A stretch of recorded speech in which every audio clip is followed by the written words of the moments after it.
This is an Audio Dice Network podcast.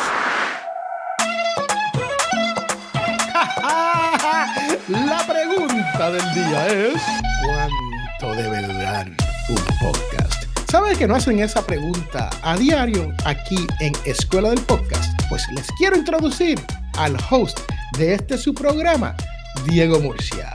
¿Qué tal? ¿Cómo están? Bienvenidos. Gracias por estar acá. Interesante pregunta también, Félix, sobre todo por la introducción. ¿Por qué es importante saber esto?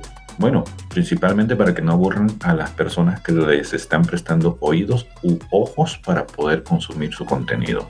Lo más importante es que tengan una idea perfecta de cuánto tiempo van a hablar sobre lo que vayan a hablar. No se extiendan más allá. Tampoco sean tan miserables como para poder darle nada más un poquito de atención a la gente que les está pidiendo conocer su contenido. Félix, ¿cuánto crees que debería ser el porcentaje adecuado de duración de un podcast? Sobre todo sabiendo que muchas veces nosotros en los tiempos en los que vivimos no prestamos mucha atención hacia todo lo que está frente a nuestros ojos o delante de nuestros oídos. Te voy a decir que hace poco estuve dando una charla en la WWF. Y esa WWF no es la World Wrestling Federation, ¿no?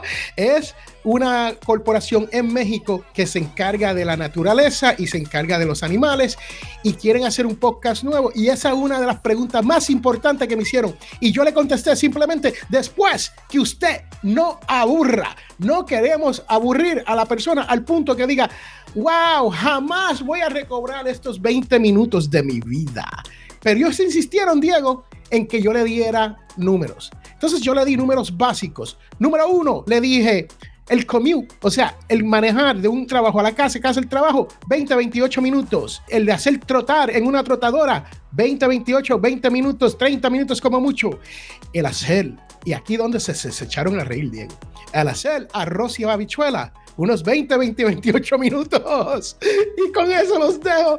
Y tú dime, Diego, ¿qué tú crees de eso? Son números muy importantes y muy buenos, sobre todo porque la naturaleza de los podcasts fue construida o se fue moldeando en base a eso que Félix estaba diciendo.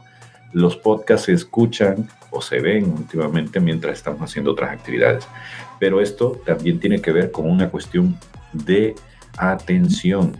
Cuando yo estaba recién integrándome a esta nueva forma de hacer contenidos, existía gente que se dedicaba a estudiar cuánto tiempo pasaba una persona frente a la computadora leyendo una nota. ¿Se acuerdan cuando el blog era lo interesante? Decían que aquella persona que lograba mantener su atención por más o menos 1 minuto, 2 minutos, se podía dar por bien servida el creador de contenidos, porque eso significaba que habías leído más o menos 3 partes de los escritos que habías hecho. Ahora que tenemos esto del podcast, la media andará por ahí por los 5 minutos. Es decir, que si durante esos primeros 5 minutos no lograste tener la atención de tu escucha, de tu audiencia, bye bye, se van a ir con otra persona. Entonces, no aburras, trata de ser cada vez un poquitín más expresivo, trata de ser muy personal, es decir, trata de convertirte en un confidente de la persona que te está escuchando y que te está viendo.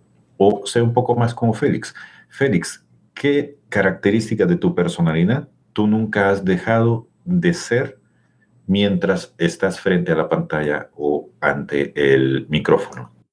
Bueno, yo lo que quiero hacer es entretener y dar educación. Esas son las 2 cosas que me gustaría hacer cuando yo estoy haciendo este tipo de cosas, ¿no?